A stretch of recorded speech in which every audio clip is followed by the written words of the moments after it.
The David Pakman Show at davidpakman.com.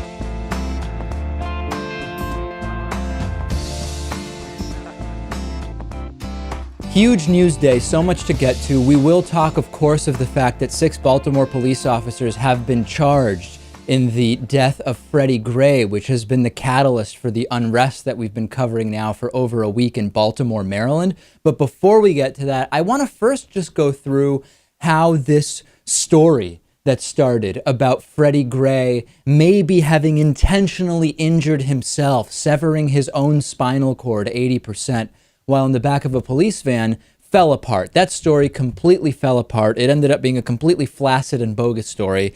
Obvious inconsistencies, as we talked about last week. The beginning of those, which I already told you about, of course, being the report from WBAL's Jane Miller, who said that who told MSNBC that the original story from the Washington Post about, this sealed document from an anonymous arrestee or detainee, as it turned out to be, is not consistent with what we reported, saying we have reported for some time that by the time that the prisoner was loaded into that van, Freddie Gray was already unresponsive. So that part we knew last week.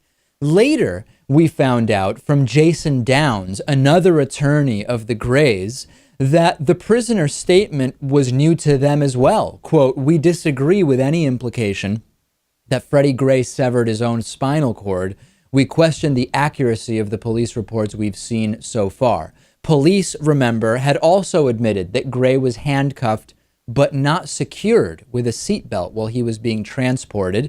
And then the claims started circulating that Freddie Gray had been injured in a prior car accident and underwent spinal surgery prior to his arrest and death. That started circulating, Lewis. And as it turns out, that seems to be a confusion of a mix of deliberate misstatements combined with the fact that Freddie Gray is not that rare of a name and that there are other Freddie Grays involved with Baltimore police, and that completely debunked by Snopes and others that assertion that there were either pre-existing injuries to Freddie Gray's spinal cord or that Freddie Gray may have deliberately injured himself completely fell apart, and eventually they were actually able to interview the other detainee who is the one who supposedly said, I heard him thrashing about. It sounded like he was injuring himself.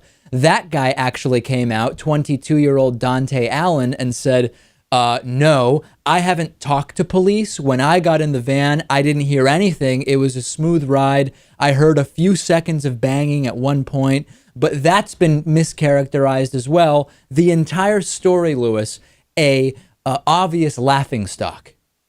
Yeah, but we see this every time there is a controversial story like this, right? We saw it with Trayvon Martin. We saw it with any number of similar incidents where police brutality was seeming to be at play. And you know what? Even if he had a previous injury to his spinal cord, had surgery, it still would have been the fault of the police who, had their knee in his back. Either way, I think the police would have been at fault here. And did not secure him in the vehicle. So the story about Freddie Gray injured his own spinal cord fell apart. At the same time that story was falling apart, we finally heard that indeed 6 police officers are going to be charged and were charged. City State's Attorney Marilyn Mosby said that Freddie Gray received the critical injuries that led to his death in Baltimore police custody, charged all 6 officers involved in his death with different charges. And we'll talk about what those charges are.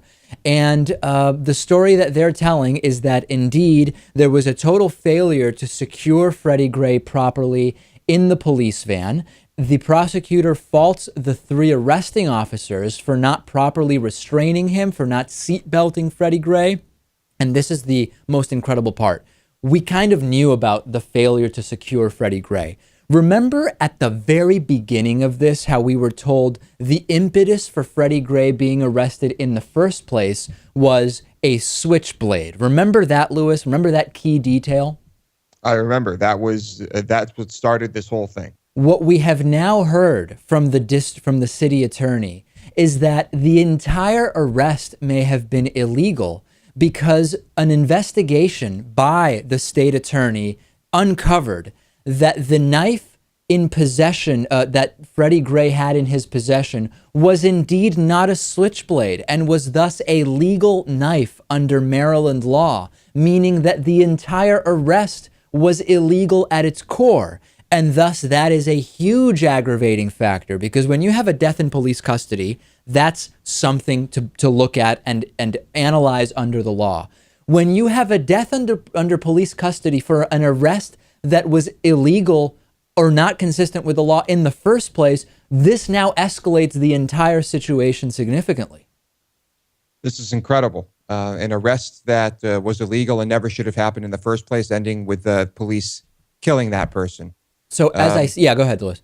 It seems like something you would read in a novel or see in a movie. It does. And Mosby says that the officers are being charged with a number of counts of manslaughter, assault, and misconduct. And one officer is actually being charged with a count of murder. That's Officer Caesar Goodson Jr., charged with second-degree depraved heart murder, involuntary manslaughter, second-degree assault, 2 counts of manslaughter by vehicle, and misconduct in office. The other officers involved: William G. Porter, Brian Rice, Officer Edward Nero, Officer Garrett Miller, and Sergeant Alicia White are charged with a combination of involuntary manslaughter, misconduct in office, second-degree assault, etc. Baltimore Mayor Stephanie Rawlings Blake, who has been criticized on her own part for her handling of the Baltimore unrest, has discussed the case, saying, quote, "No one in our city is above the law. Justice must apply to all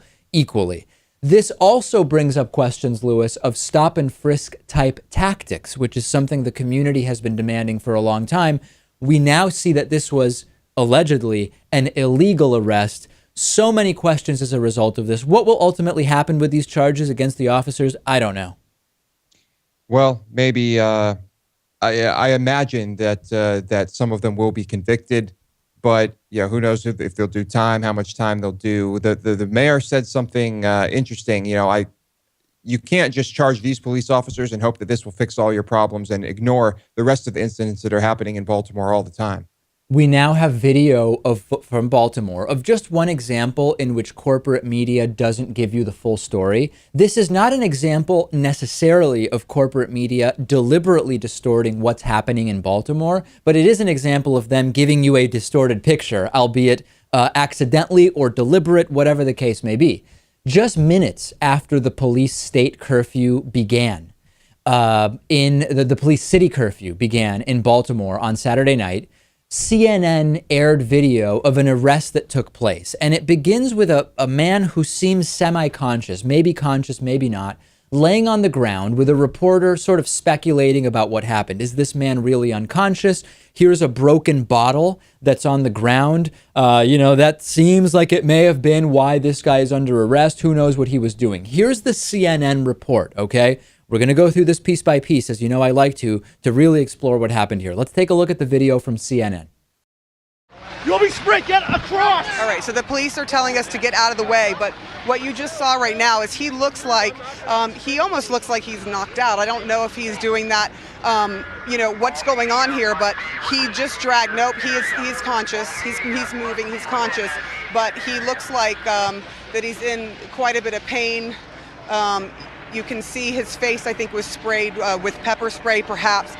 He was arrested, and as he was being arrested, police took a bottle, an actual glass bottle came over, smashing in front of the police. He is the first person that we've seen detained here.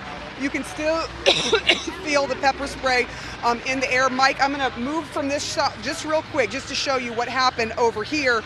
You're seeing right now the glass, the glass bottle, broken shards from the glass bottle that was thrown at police. There were several water bottles that were also thrown at police, but I want to go back to show you. We are being told we are going to be subject to arrest if we don't get back into the police lines. But what's happening over here will be important, obviously, for this gentleman, and we're going to try to figure out exactly what's happened to him. But it looks like he just took a face full of pepper spray, and that's why you're seeing his face look that and his reaction.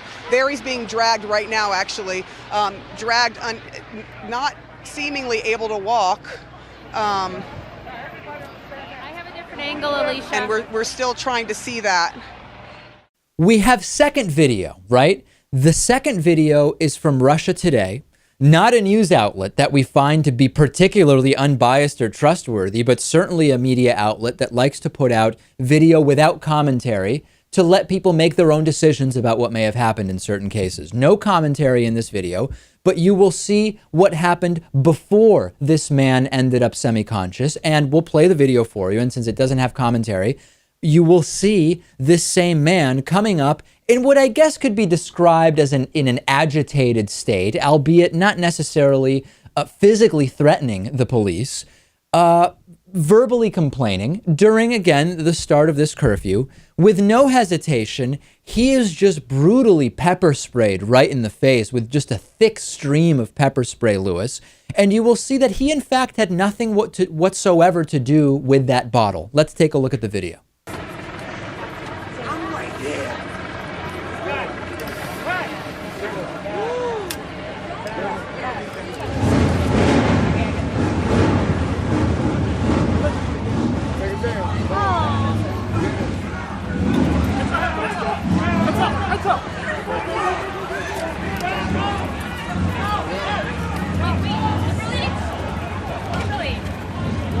So as you can see, Lewis, the glass bottles that CNN speculated about, maybe it was innocent speculation, benign speculation. The glass bottles, the broken glass bottles, not at all connected to the pepper spraying of this man. This is not about necessarily condemning CNN for deliberately misleading people, but they didn't have any actual evidence that those bottles had anything to do with why this man was being treated this way by police, ending up almost seemingly unconscious on the ground. It does illustrate how seemingly simple stories presented on corporate media are just often not as they seem. And it's interesting. I mean, we often report on reporting, but how often do you see the corporate media reporting on how other outlets are covering a story? I don't think I can't think of a time that has ever happened. And why do they want to get into that, to use a sort of crass term, why do they want to get into that pissing match of starting to criticize others' reporting? That's Fox News will do it in a way that is everybody's in the tank for the left and we're unbiased. And we know that that's just completely a bogus narrative. But why would they get into that, right? Better to all just toe the corporate media line and keep their funding line coming and blah, blah, blah. Why interrupt that? Very interesting also with regard to reporting on reporting in Baltimore. Here's video that we have of protesters shouting down, essentially, Geraldo, Rivera, and Fox News, telling them, get the hell out of here. You don't want to report what's actually going on. You just want to make black people look bad. And a very interesting confrontation. You'll see Geraldo Rivera, you'll see him grinning if you watch this, and you won't hear him saying anything. You will see, though, that Fox News not able to continue their reporting as this is going on. Take a look. Why are you running away? I'm not running. He's running. He got Geraldo on the run, y'all. Look at this. He got Geraldo on the run. Talk to me. Just talk to me. Don't go to me. Just talk to me. Hey, Geraldo, we don't need to conversation. Yeah, because you're not replying. Because we are angry. But listen, a black man can raise his voice. A black man can raise his voice, and you don't have to be intimidated. Because I want you and Fox News to get out of Baltimore City. Because you're not here reporting about the boarded up homes and the homeless people under MLK. You're not reporting about the poverty levels up and down North Avenue. 2 years ago, when the 300-man march, and we marched from the top of Hilton to from Hilton and North to Milton and North, you weren't here. But you're here for the black riots that happened. Right? You're not here. You're not here for the death of Freddie Gray. You're here for your story. No, I want to talk to you without the cameras.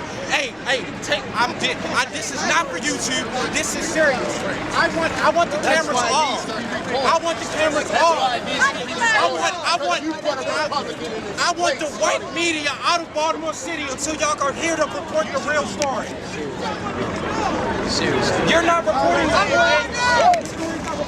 Fox News is damn sure not here. Fox News don't give a damn about it. He can't tell me move off of my street. I paid the tax dollars for this. All right. I'm not moving. And you getting gas too. They gas, never mind. I'm black. This is Geraldo Rivera, the once upon a time sort of self-proclaimed champion of the people, has wound up a sort of shill for right-wing media that calls itself news, even though it's really not. Geraldo grinning and saying nothing. What can he really say, Lewis? I think deep down, Geraldo kind of knows that this guy is mostly right about the role of Fox News and people like Geraldo in these situations, in spite of whatever motivations Geraldo may harbor deep down. Yeah, I don't think he has anything to gain by addressing what this guy is saying, especially when the cameras are rolling. He doesn't want to get caught up and say the wrong thing, so he avoids it. I can't say I blame him, but the guy who is trying to argue with him is making some great points. Yeah, I mean, if you listen to the content of what the protester is saying to Geraldo and put aside for a second the thoughts about whether, hey, if Geraldo's doing his job or he deserves to be shouted down or not, the guy's making some pretty good points. Tweet us about this, twitter.com/David Pakman Show. So much to talk about today. Glad you're with us. The David Pakman Show at davidpakman.com.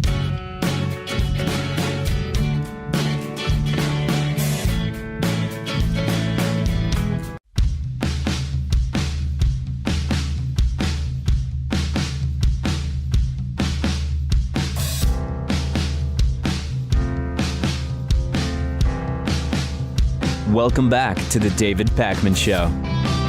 Our program is mostly funded by individual viewers, and as we announced, big changes coming to the show. If you missed it, we did a full 15-minute explanation on the Friday show. We talked about taking equity investment. We've already received 8 to 10 inquiries, Lewis. I mean, it's just so inspiring what's going on in terms of people wanting to be involved in the next step of the show. And the best way to be involved at the basic level is just get a subscription, get a membership, and of course memberships will entitle you not only to all of the current member benefits, but future bonus content. As we talked about on Friday, expanding future content will also fall under the David Pakman Show membership. So you can sign up at davidpakman.com/membership. Today's new member of the day is Kevin Conway. I can't think of a better day to be member of the day than after such exciting news that is coming for the David Pakman Show. If you ever shop on Amazon, you can go to our website, davidpakman.com, click on the Amazon banner on the right side of the page, bookmark the link, use it whenever you shop, and it helps to support the work we're doing. A bunch of people streaming Bob's Burgers. Bob's Burgers I find to be hilarious, and friend of the show, Sam Cedar, is the voice of the health inspector in Bob's Burgers in a bunch of episodes, and I actually think Bob's Burgers is really good, Lewis.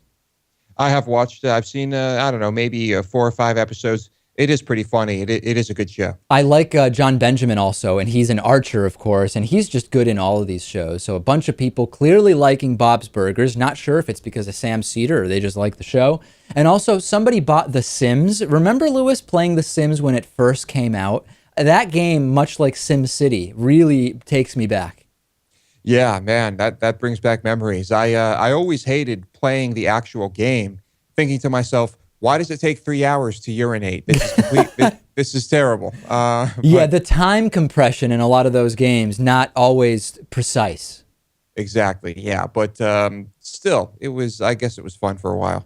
A cartoon contest featuring images of the Muslim prophet Mohammed turned deadly last night. 2 men pulled up in a car and opened fire in Texas. Police returned fire. They killed both men after one wounded a security guard. None of the approximately 200 people attending the event were hurt. There's a federal law enforcement source which said to CNN that one of the 2 men was in fact a Phoenix resident who was convicted 4 years ago of a terror-related charge. Elton Simpson is thought to have sent a tweet right before the attack that read in part, quote, "May Allah accept us as mujahideen," and it also had the hashtag Texas attack, very similar to what happened in France and Denmark, related to images of the Prophet Muhammad, which some Muslims believe are fundamentally blasphemous images. The keynote speaker at this event in Garland, Texas, was right-wing Dutch politician Geert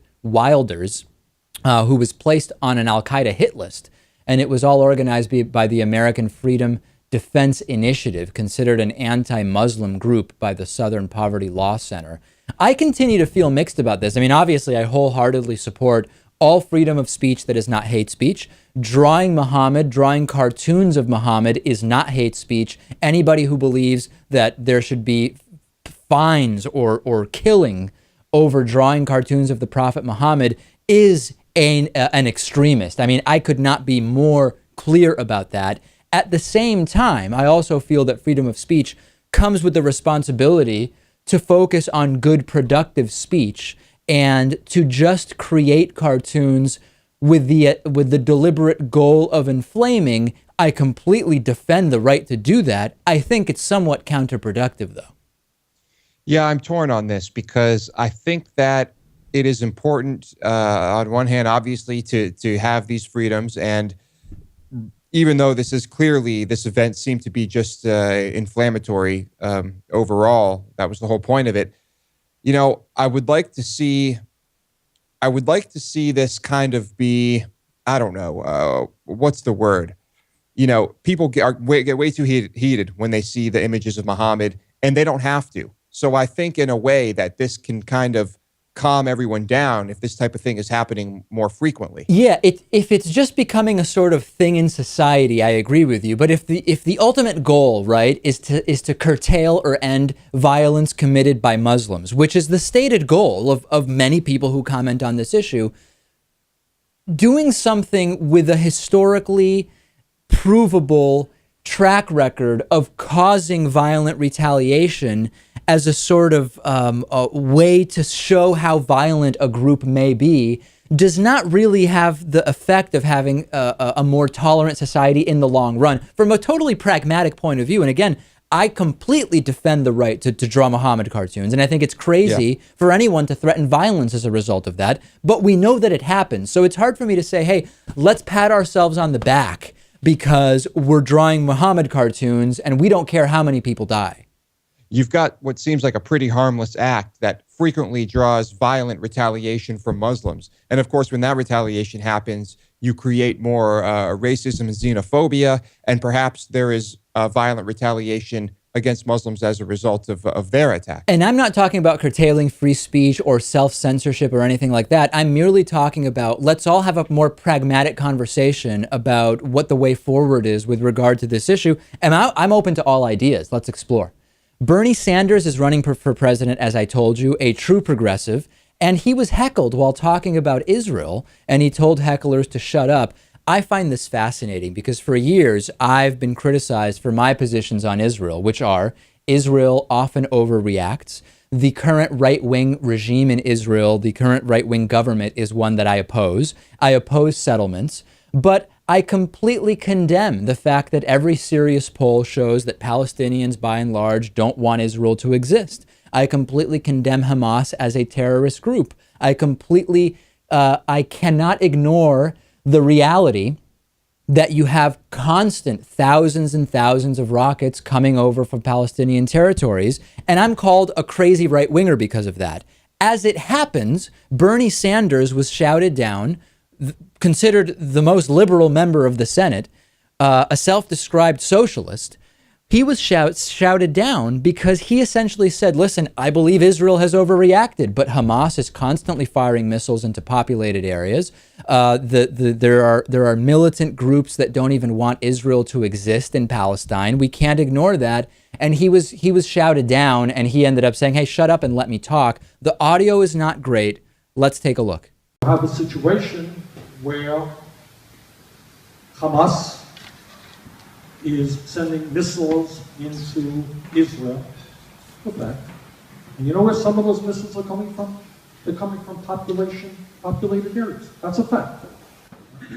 Hamas has used money that came into Gaza for construction purposes, and God knows they need roads and all the things that they need, and used some of that money to build these very sophisticated tunnels into Israel for military purposes. For survival purposes. Okay, one second. Yes, no, I don't want to be interrupted. The question was asked. It's a fair question, and I'm trying to. Look, if you don't, yes, they did. you know, excuse me, shut up. You don't have the microphone. You've asked. You know, I don't want police officers here. You're going to arrest people? No, I'm not going to arrest people. But are you going to allow us? Are you going to allow us to have a discussion? What do you think? You come down here. You're up there. Come down and be democratic. So I have a discussion with people. You asked him to be part. Occupied populations have the right to resist. All right. You're lecturing him.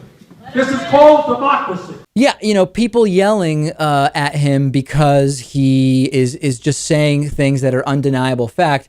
If even Bernie Sanders is now considered a reactionary right-winger because of his position on Israel, where does that leave us, Lewis, right? And of course, some people saying, hey, doesn't matter how left Bernie is, he's Jewish, so he's biased on the topic of Israel. Do you apply that same standard to gay people when they talk about gay rights? Do we write off the views of gay people when they talk about gay rights because they're gay? Do we write off Muslims? Anti-gay people do. Anti-gay people may, yeah. Do we write off Muslims when they explain that most Muslims are not terrorists? Do we say, hey, those people are biased because they're Muslim? Well, the American right wing writes them off. So why is the American left taking this position of saying, hey, Jewish people cannot really be trusted when it comes to opinions on Israel? That's the calling card of the right to do that. Well, I think I'll catch some heat for this, but I think for many, many people, and not all, for many people on, like the people yelling at Bernie Sanders here, at the core of it is anti-Semitism, unfortunately. I want to clarify. You're not necessarily saying these individuals are anti-Semitic personally. What you're saying is that at the core of some of that writing off Jews when they talk about Israel is an underlying anti-Semitism. Right. I'm saying that's a common thing. I can't say if these people fall under that category. Of course, no question. Yeah, but that is a problem. And like I said, if you are anti-Muslim, you are not going to listen to what a Muslim says about their religion. If you are anti-gay, you are not going to listen to what a gay person says about their rights. So I think can kind of be the same thing. So, if even Bernie Sanders is too far right on the issue of Israel, then that's just, it's fascinating and compelling to me, and we're going to explore that further. Going to be an interesting election Tuesday 2016 tomorrow, because we do have new candidates now, Lewis, to analyze in our ongoing assessment of who we would most like to see the next president. We'll see who I choose tomorrow. Let's not give it away now. Let's take a break. What's wrong with standardized testing? We'll talk to Joel Westheimer next. The David Pakman Show at davidpakman.com.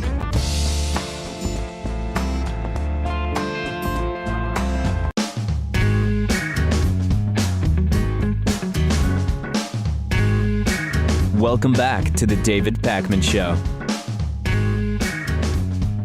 I'm joined today by Joel Westheimer, who is University Research Chair in Democracy and Education at the University of Ottawa, also author of the book, What Kind of Citizen? Educating Our Children for the Common Good.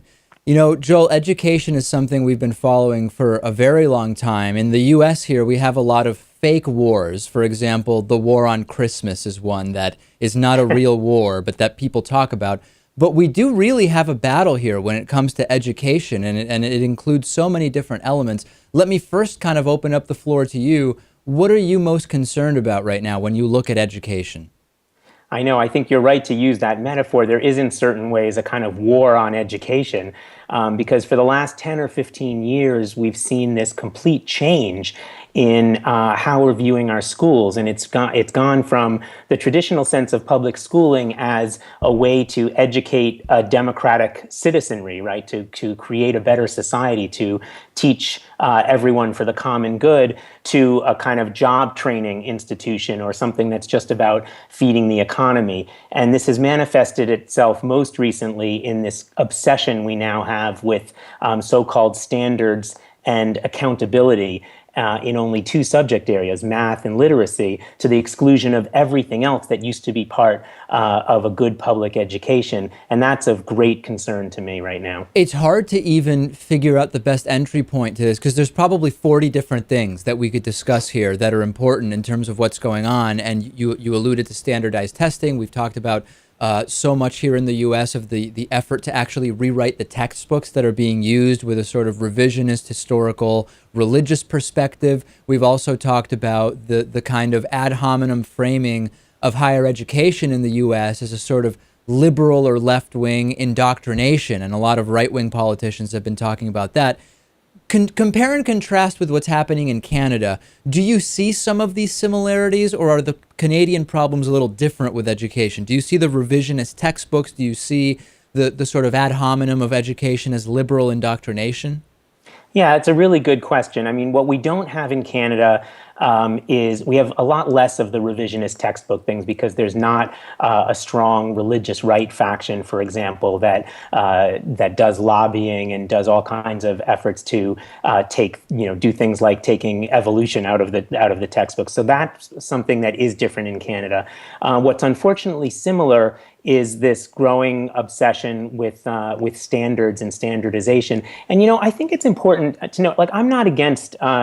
Nobody's against standards, right? Standards are every teacher has standards. Every teacher feels accountable to their students, to the parents, and to leaders, and to the community. The problem is not standards. The problem is standardization, which by its very definition is kind of the enemy of imagination and creativity. Standardization means that everything needs to be the same so that you can do these numerical measures of very small amounts of the curriculum on standardized tests. And once you concede that everything needs to be the same from classroom to classroom, you lose the ability to draw on teachers' individual passions and interests and enthusiasm for accomplishing certain things in schools. You make them like assembly line workers who are interchangeable.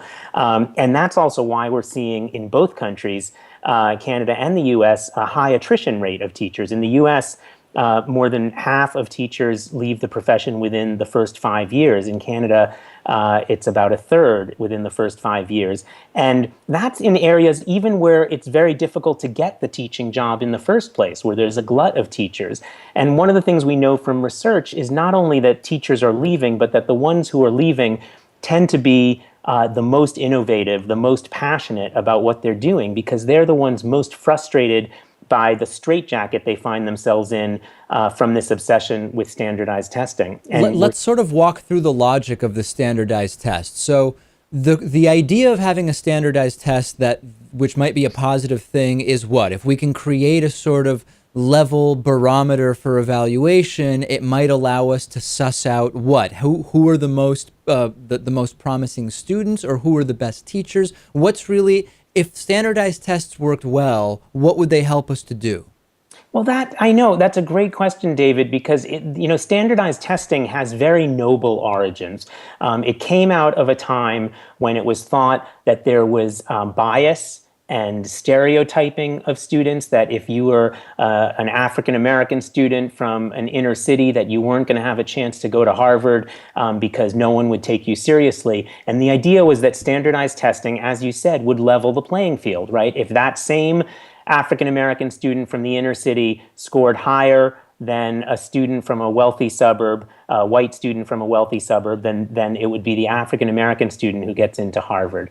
That was the ideal. Unfortunately, it didn't really play out that way for a variety of extremely both simple and complicated reasons. The simplest reasons, of course, is the massive economic inequality that we're experiencing and have experienced for quite a while now, where not everyone is on the level playing field when they're taking these tests. There's different resources put into schooling, different resources into just the test preparation madness highly favors the wealthier. And so, and in addition, there's bias built into the tests in terms of the materials they cover and so forth. So that's that we now know, and everyone agrees, that the tests are not completely fair in any meaning of that sense. But what's worse is that the tests, we don't have tests that measure a lot of the things that are very important to parents and teachers. So, for example, we're very good at measuring whether kids can say that 2 + 2 = 4, or whether they can decode the words of a sentence.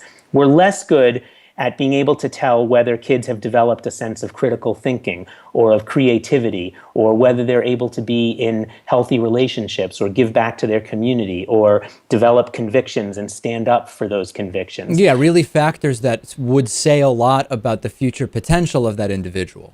Exactly, especially when we hear the buzzwords thrown around about 21st century learning. I mean, all those things are in there, good citizenship and so forth. So I like to say that because we can't measure the things we care about, we start to care about the things we can measure. And those are very narrow band of knowledge in only math and literacy. So what we're seeing in the United States and Canada is a scaling back of any subjects that are not directly related to test preparation in those two very, very narrow subject areas. And there's some other repercussions as well, right? And we don't have unlimited time, but there's so much in this to discuss.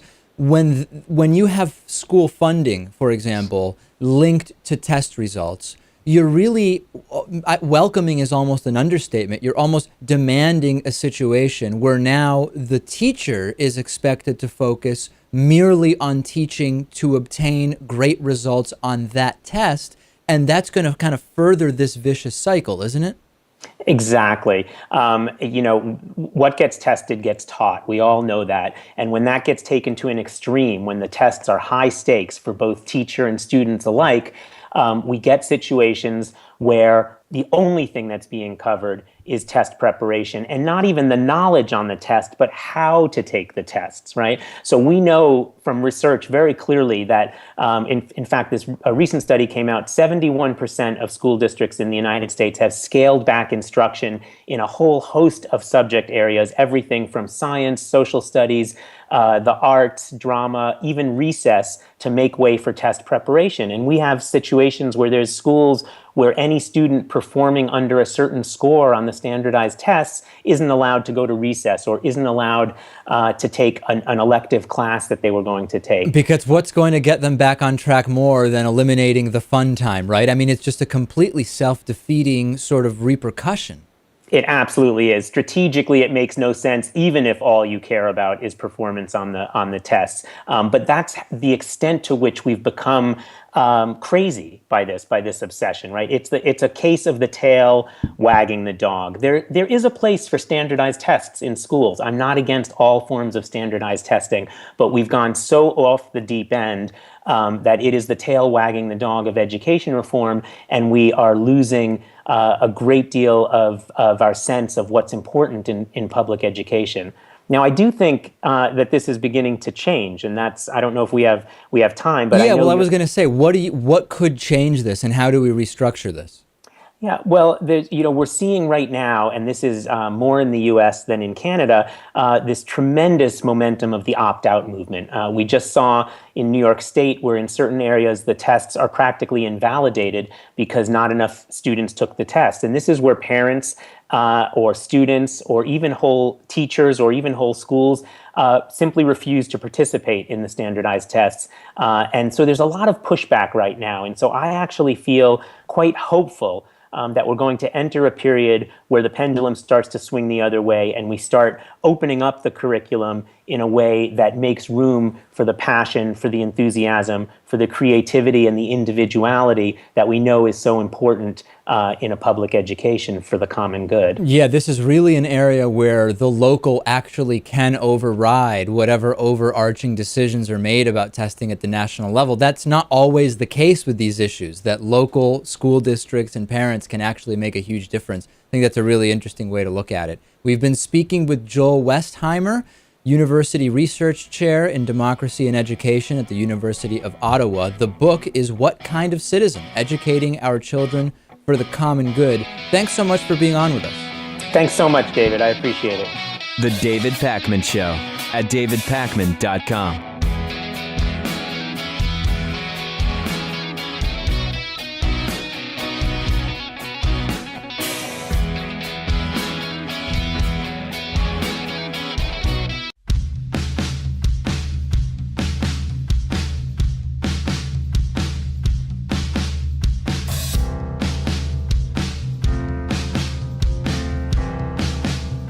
Welcome back to the David Pakman Show. We don't talk about boxing much on the show, but there was this huge fight over the weekend where Floyd Mayweather Jr. defeated Manny Pacquiao in the welterweight world championship in a unanimous decision. This is considered like the biggest purse for the biggest really financially speaking boxing fight in history, estimated at roughly $300 million. The contract was interesting because it called for Floyd Mayweather, who ultimately won, to get 60% of the purse, win or lose, and for Manny Pacquiao to get 40%. And it became this kind of like good versus evil narrative in some cases. Floyd Mayweather portrayed as the convicted wife beater, the bad guy, and Manny Pacquiao, the religious good guy here. But the reality is, yes, it's absolutely true that Floyd Mayweather spent time in prison for beating up multiple women, in fact.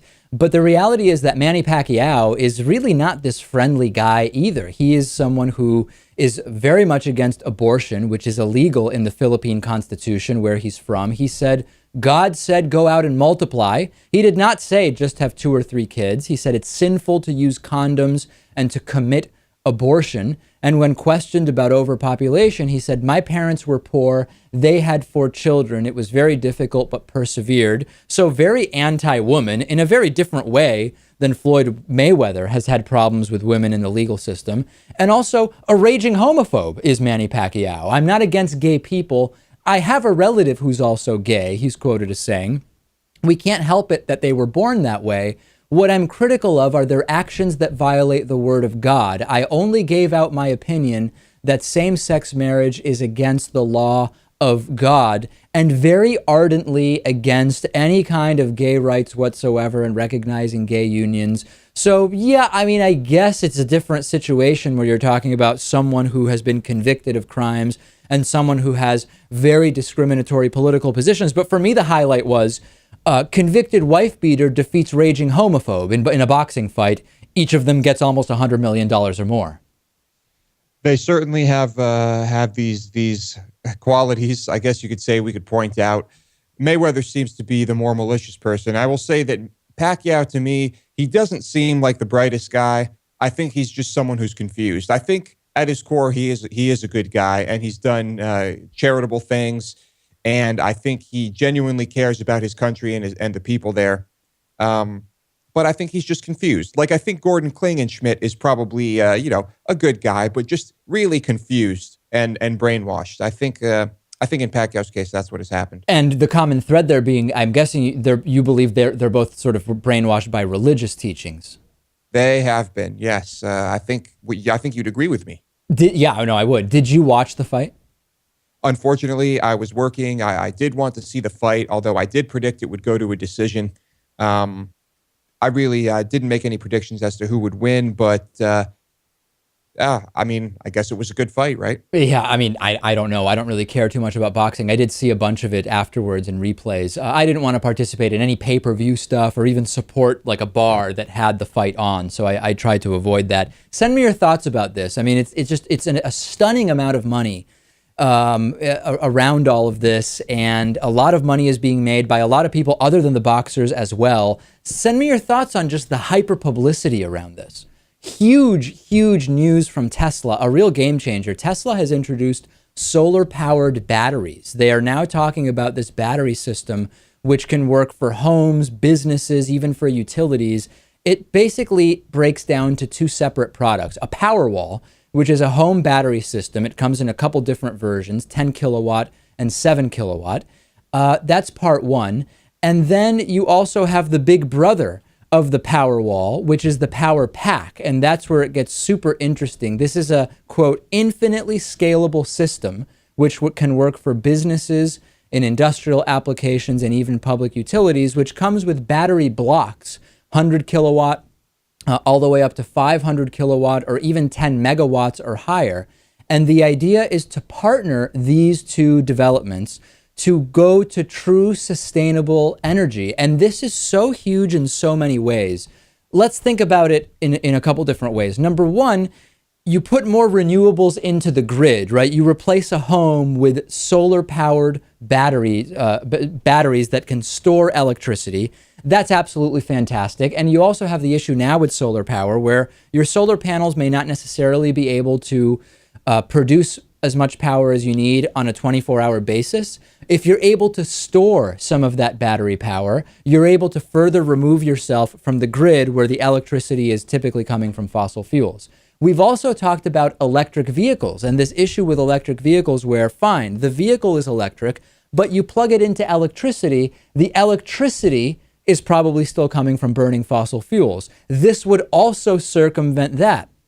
You have your solar, you have your electric car, which you're charging at home with the solar power battery that with the battery that stores solar power. It's just fantastic, Louis. This could be a real game changer here. And the attack here is a multi-angle one. This is really all-encompassing when it comes to home energy. They've kind of developed this as like a smart system too, where you can store energy from the grid, and that can change. You can set it up in all sorts of ways to bring in that energy when prices are lower and store it then. And it's just basically a computerized smart system that is just the most efficient thing possible, or so it would seem. Yeah, you're getting at the third issue, which is that of sort of dynamic pricing, which is that when you have fluctuating energy prices, if you're able to sort of sell back to the grid when it's most advantageous, you're going to make that pricing structure even more dynamic. And if you combine smart pricing with being able to store solar energy, it's just huge what Tesla is doing, and just huge kudos to Elon Musk over there. 219-2-DAVID-P is our voicemail number. Let's listen to a quick voicemail. Yes, this is Jim Browning calling from Chicago, Illinois, and I just want to say what a wonderful show. Yeah, I mean, such incisive news and direct to the point and vantage points that you don't see on any of the other news networks. It's just real and honest and so in need. Thank you so much. God bless you, David Pakman, and your show. Thank you. The occasional nice voicemail. Gotta love that. On today's bonus show, Texas governor calls the National Guard to watch over the military in case Obama is going to use the military to impose martial law. A gay couple has been kicked out of a Texas Airbnb rental, and we will also talk about a study that says men with multiple wives are more likely to have heart attacks. DavidPakman.com/membership. Don't miss today's bonus show.